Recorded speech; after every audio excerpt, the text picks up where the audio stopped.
सिकंदर उत्तरी यूनान से विश्व के अधिकांश देशों पर विजय प्राप्त करते हुए पंजाब के उत्तर पश्चिमी क्षेत्रों तक पहुंच गया। इन लंबे युद्धों और कठिन यात्राओं के कारण उसकी सेना बेहद थक चुकी थी। सैनिकों का मनोबल कम हो गया था और वे आगे बढ़ना तक नहीं चाहते थे। इसलिए सिकंदर ने अपने देश वापस लौटने से पहले अपने ज्योतिषों से परामर्श किया और उनसे पूछा कि क्या वह उसे बता सकते हैं कि उसकी मृत्यु कब और कैसे होगी।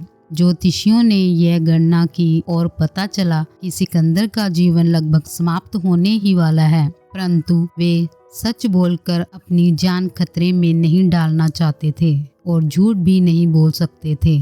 इसलिए मुख्य ज्योतिषी ने बहुत विचार विमर्श के बाद सिकंदर से कहा, हे महान राजा, हमारी गणनाओं से पता चलता है कि आपकी मृत्यु तब होगी जब धरती लोहे की और आकाश सोने का हो जाएगा। सिकंदर ने मन में सोचा कि उसकी मृत्यु अभी बहुत दूर है और वह भारत देश को फिर कभी जीत लेगा। यह सोचकर उसने अपनी सेना को वापस चलने का आदेश दिया। लेकिन जब सिकंदर पश्चिम की तरफ फारस की भूमि की ओर बढ़ा और दक्षिण पश्चिमी अफगानिस्तान के सिस्तान के रेगिस्तान से गुजरा तो उसे एक मच्छर ने काट लिया, जिससे उसे मलेरिया हो गया। उसने अपने मंत्री से कहा, मेरा शरीर कमज़ोर हो गया है, मैं और आगे नहीं बढ़ सकता। मंत्री ने चिंता में कहा, हे महाराज, बस थोड़ा और चलें, शायद कोई पेड़ मिल जाए जहां आप आराम कर सकें।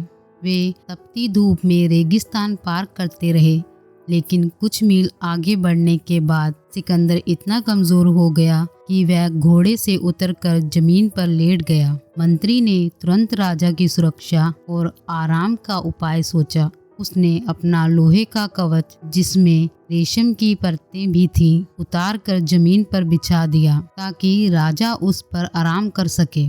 फिर उसने अपनी सोने की ढाल उठाकर सिकंदर के चेहरे के ऊपर इस प्रकार रखा कि उसे धूप की तपिश ना लगे। बुखार और थकान से परेशान सिकंदर ने जब ध्यान दिया तो उसने अपने नीचे लोहे का कवच और ऊपर सोने की ढाल देखी। सिकंदर समझ गया कि उसकी मृत्यु निकट है, क्योंकि जिस धरती पर वह लेटा था वह उसके लिए लोहे की और आकाश सोने का हो चुका था। तभी राजसी चिकित्सक आए और उन्होंने सिकंदर की जांच की।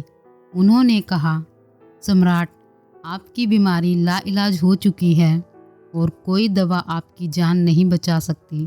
सिकंदर ने गहरी निराशा के बावजूद अपने मंत्री से कहा, ऐलान करवा दीजिए कि जो भी कोई जीवित मुझे मेरी माँ तक पहुँचाने में मदद करेगा, मैं उसे अपना आधा राज्य दूंगा। लेकिन चिकित्सकों ने गंभीर स्वर में उत्तर दिया, सम्राट, अब आपके लिए और समय नहीं बचा। कोई भी आपकी मृत्यु को रोक नहीं सकता। सिकंदर ने फिर अपना पूरा राज्य देने की बात कही, लेकिन चिकित्सकों ने कहा, कोई भी आपको इस वक्त एक सांस भी अधिक नहीं दे सकता। सिकंदर ने एक गहरी सांस लेते हुए कहा, मेरा पूरा राज्य भी एक सांस के मूल्य के बराबर नहीं है और मैंने अपना पूरा जीवन अपने राज्य को ही बढ़ाने में खर्च कर दिया। फिर उसने अपने मंत्री से कहा, मेरे शव की अंतिम यात्रा निकालते समय मेरे दोनों हाथ कफन से बाहर रखना, ताकि दुनिया देख सके कि पूरे विश्व को जीतने वाला भी अंत में खाली हाथ ही जा रहा है।